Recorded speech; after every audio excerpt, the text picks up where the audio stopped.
नमः शिवाय, जय माता रानी।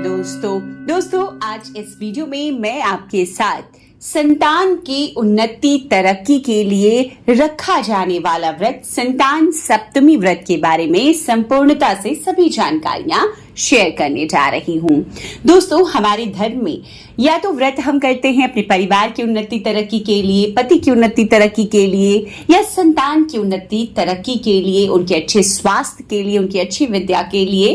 तो जो संतान सप्तमी का व्रत है, संतान के लिए एक बहुत ही उत्तम व्रत हमारे धर्म में बताया गया है। दोस्त इसे हर माँ अपने संतान के लिए या फिर ऐसी माँ जो संतान प्राप्ति की इच्छा रखती हैं उनके लिए करती हैं, उनकी तरक्की के लिए, उनकी लंबी उम्र की कामना के लिए करती हैं। इस व्रत को दोस्तों संतान सप्तमी व्रत को हर साल भाद्रपद मास के शुक्ल पक्ष की सप्तमी तिथि को रखा जाता है। कई लोग इस संतान सप्तमी व्रत के दिन को मुक्ता भरण व्रत के नाम से जानते हैं। इस दिन को ललिता सप्तमी व्रत के नाम से भी जाना जाता है और इस दिन पूजा आराधना की जाती है भगवान सूर्य की, माता पार्वती की, भगवान शंकर की। और ऐसी मान्यता है कि इस दिन जो भी माएं व्रत रखती हैं संतान प्राप्ति की कामना से या संतान है उनकी उन्नति तरक्की की कामना से, भोलेनाथ मैया पार्वती उनकी संतान को दीर्घायु करते हैं, उनके सभी दुखों का नाश करते हैं। तो अब मैं आपके साथ शेयर करूंगी कि संतान सप्तमी व्रत इस बार किस तारीख को रखा जाएगा। इस व्रत के लिए जो सप्तमी की तिथि है वो कब प्रारंभ होगी, कब समाप्त होगी, जो व्रत की विधि है वो क्या होती है, जो पूजा का शुभ मुहूर्त है वो क्या है, इस व्रत का महत्व क्या है, और दोस्तों इस दिन हमें क्या वो खास कार्य हैं जो जरूर करना चाहिए। ऐसी सभी जानकारियां इस वीडियो में आपको प्राप्त होने जा रही है।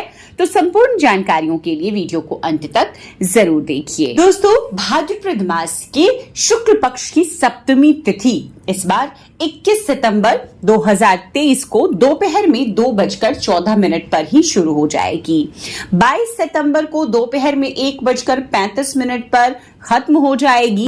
तो ऐसे में इस बार संतान सप्तमी का व्रत 22 सितंबर को रखा जाएगा।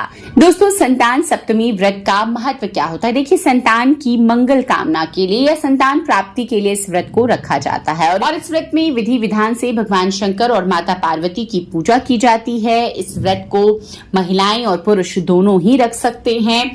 संतान सप्तमी व्रत के दिन भगवान सूर्य नारायण की भी विशेष पूजा की जाती है। इस दिन देखिए, भगवान सूर्य की पूजा भी हम संतान की सुख समृद्धि, उनकी उन्नति तरक्की के लिए करते हैं और संतान प्राप्ति की जो कामनाएं माताएं रखती हैं उनके लिए तो ये व्रत बहुत ही कल्याणकारी बताया गया है। आपकी संतान के जीवन में किसी प्रकार का दुख है, कोई बीमार है, रोगों से ग्रसित है, आप चाहते हैं कि उन चीजों से उसे मुक्ति मिले, छुटकारा मिले, इसके लिए भी संतान सप्तमी का व्रत अगर आपने अब तक नहीं शुरू किया है आप कर सकती हैं। अपनी संतान की दीर्घायु के लिए, उनके अच्छे स्वास्थ्य के लिए, उनकी उत्तम विद्या प्राप्ति के लिए जो माएं इस व्रत को शुरू करना चाहती हैं वो भी कर सकती हैं। तो दोस्तों अब संतान सप्तमी व्रत की जो पूजन विधि है वो जान लेते हैं। देखिए, संतान सप्तमी व्रत के दिन हम शिव परिवार, माता पार्वती के, उनके पुत्रों सहित भगवान कार्तिकेय, गणपति सहित पूजन करते हैं और साथ ही पूजा करते हैं सूर्य नारायण की। तो आज की पूजा में आप सुबह सवेरे उठेंगे, स्वच्छ वस्त्र पहने, लाल रंग के वस्त्र आज पहनते हैं, बहुत उत्तम है। उसके बाद सबसे पहले आपको व्रत का संकल्प लेना है कि आज आप संतान सप्तमी के व्रत में हैं या आपकी संतान प्राप्ति की इच्छा है उसको संकल्प में रखें, या अपने संतान की उत्तम स्वास्थ्य, उनकी दीर्घायु, उनके उज्जवल भविष्य की कामना से आप कर रहे हैं इस व्रत को, तो वो इच्छा रखते हुए व्रत का संकल्प ले लें। इसके बाद में सबसे पहले आपको सूर्य नारायण की पूजा करना है। तो सूर्य नारायण की पूजा में आपको जलपात्र में आपको थोड़ा रोली, चंदन, अक्षत, एक लाल पुष्प डाल करके सूर्य नारायण को अर्घ देना है। आज के दिन सूर्य नारायण को भोग स्वरूप आपको गुड़ से बने हुए चूरमे का भोग अर्पित करना है। बहुत ही प्रिय है आज के दिन अगर आप ये भोग अर्पित करते हैं भगवान सूर्य को। तो सूर्य भगवान की पूजा इस प्रकार से आपको कर लेनी है। लाल कनेर का अगर फूल मिले तो जरूर पुष्प में आपको यही अर्पित करना है आज सूर्य देव को, बहुत ही उत्तम फलदायी होता है।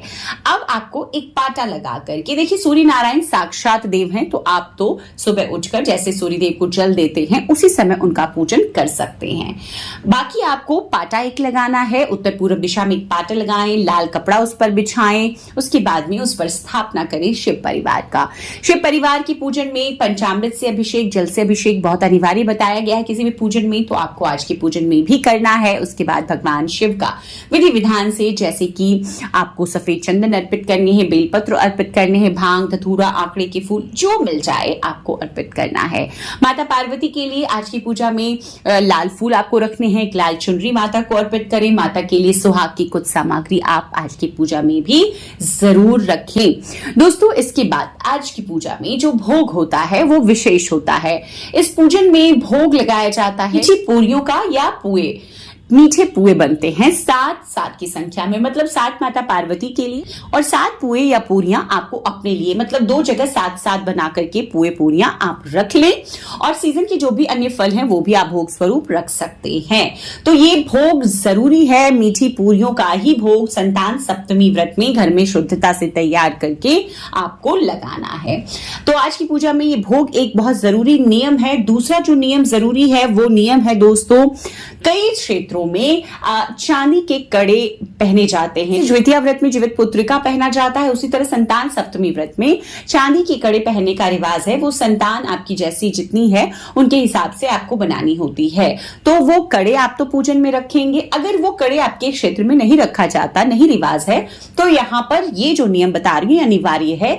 एक लाल कच्चा सूत आप कलावा ले सकते हैं, उसमें 7 गांठे बांध करके आपकी जो सीधी हाथ की कलाई है उसके नाप से आप बांध करके 7 उसमें गांठ लगा करके माता पार्वती के सम्मुख आप पूजन स्थल पर वो रखते हैं। और विधि विधान से उस कच्चे सूत का भी आपको पूजन करना है।